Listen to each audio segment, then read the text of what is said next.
ऐ मेरी चेहरा जबी तुझे मालूम नहीं तू अभी। মান্নাদের এই ১০৫তম জন্মবার্ষিকীতে শিল্পী সঞ্জয় চট্টোপাধ্যায়ের বাড়িতে এসে পৌঁছেছি। মান্নাদেকে স্মরণে বরণে গানে কথায় এবং কিছু আলাপচারিতার মধ্য দিয়ে আমরা তাকে স্মরণ করে নেব এবং তারপরেই বাকি প্রশ্নগুলিও সেরে ফেলব। বাংলা ও বাঙালির মনে প্রাণে বিরহ প্রেম আবেগ মানেই কিন্তু মান্না দে।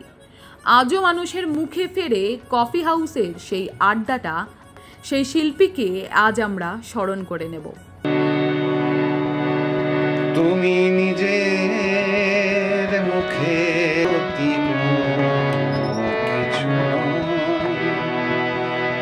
আমি দুঃখ পেলে খুশি হলাম জেনে, আমি দুঃখ পেলে খুশি হলাম জেনে, তুমি নিজের মুখে বললে সবই তোমার অভিনয়, সত্যি কোনো কিছু নয়, আমি দুঃখ পেলে খুশি হলাম জেনে, আমি ছিলে না বলে আলো জ্বলল না, ভাষা ছিল কথা ছিল, কাছে ডাকলে না বলে কথা বলল না, দ্বীপ ছিল শিখা ছিল।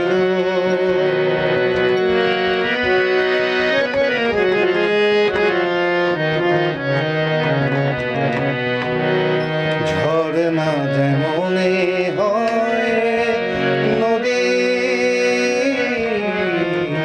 মান্না দে বাংলা ছাড়িয়ে হিন্দিতে একটা বিস্তার লাভ করেছিলেন যখন কিশোর কুমার, মুকেশ আর রফির বাজার তখনও মান্না দেকে সেই সমস্ত শিল্পী শ্রদ্ধা করতেন এবং মানতেন।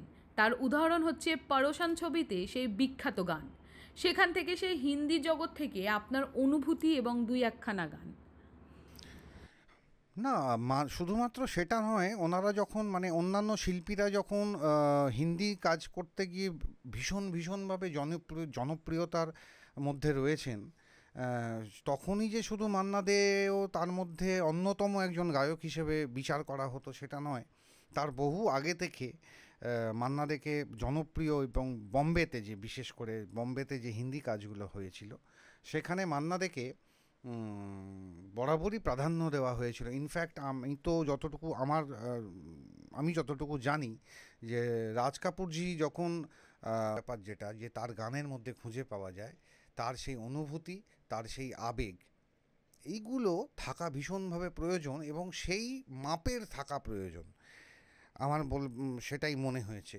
তো যারা তার গান গেয়ে থাকেন মঞ্চে, বা আমি ভুল বলছি কিনা, কিন্তু আমার মনে হয় সেই সমদক্ষতা মানুষ। বিগ নিউজ, সবার আগে সবার সাথে।